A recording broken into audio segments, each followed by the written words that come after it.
আসসালামু আলাইকুম প্রিয় ফুটবল ফ্যান্স।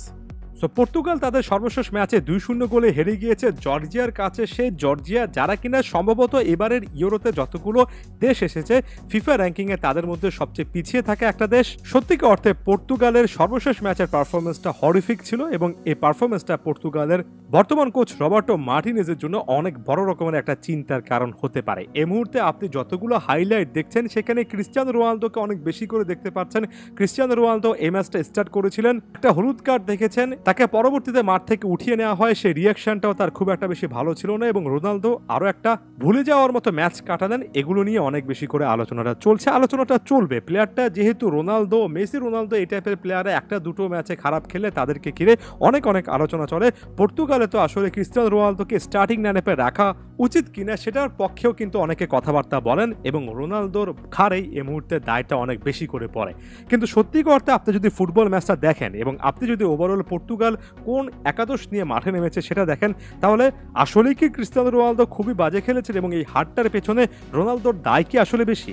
ব্যাপারটা একেবারে সেটা নয় এবং এটাই আসলে আপনি খেলাটা দেখেছেন কিনা এবং নাকি সোশ্যাল মিডিয়াতে কে কি বলছেন সেটার মাধ্যমে জাজ করছেন, সেটার একটা বড় রকমের পার্থক্য।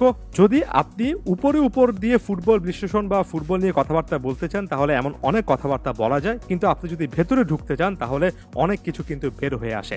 প্রথমত, হ্যাঁ, পর্তুগালের এই ম্যাচটা জয় পাওয়া উচিত ছিল এমন একটা দলের বিপক্ষে, তবে প্রতিপক্ষ দলে একজন কিন্তু খিচা কাভারাশখেলিয়ার মতো প্লেয়ার ছিল যিনি কিনা একেবারে দ্বিতীয় মিনিটে তার ক্লাসটা দেখিয়েছেন এবং ক্যাভারাডোনা কিংবা নতুন ম্যারাডোনা নামে পরিচিত এই কাভারাশখেলিয়া সত্যিকার অর্থে যে একজন খুবই ভালো মানের ফুটবলার, সুযোগ সন্ধানী ফুটবলার, সেটার আরো একটা প্রমাণ মিলল। তাকে আলাদাভাবে কৃতিত্বটা কিন্তু দিতে হবে। তবে এই জিনিসটা অনেকেই কেন ইগনোর করছেন জানি না, সেটা হচ্ছে পর্তুগালের সাধারণত স্টার্টিং লাইনআপে সম্ভবত 7-8 জন প্লেয়ার এদিন মিসিং ছিলেন এবং আলাদা করে বলতে গেলে সেন্টার ব্যাক পজিশনে রাইট সাইডে অ্যান্টোনিও সিলভা যে পারফরমেন্সটা দিয়েছেন, যে হরিফিক পারফরমেন্সটা দিয়েছেন, অ্যাগেইন আপনি যদি খেলাটা না দেখেন, আপনি সকালবেলা উঠে যদি বিভিন্ন অ্যাপেও যান, অ্যান্টোনিও সিলভার রেটিংটা আপনি হয়তোবা 6 কিংবা তার চেয়েও বেশি দেখবেন, কিছু কিছু জায়গায় হয়তোবা 5-এর ঘরে দেখবেন।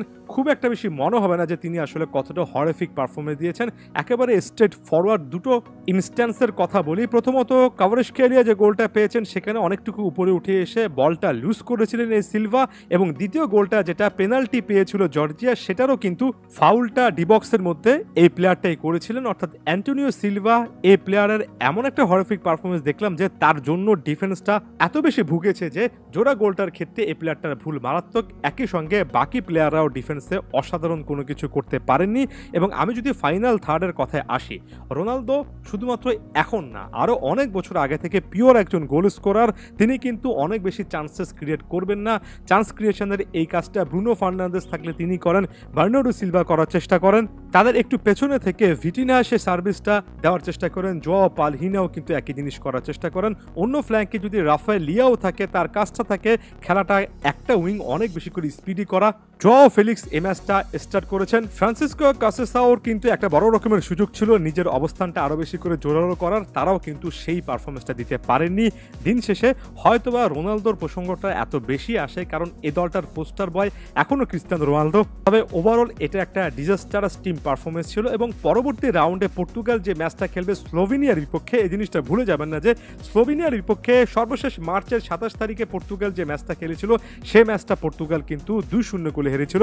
অর্থাৎ এখানে রাউন্ড অফ 16-এ কঠিন একটা লড়াই পর্তুগালের সামনে অপেক্ষা করছে।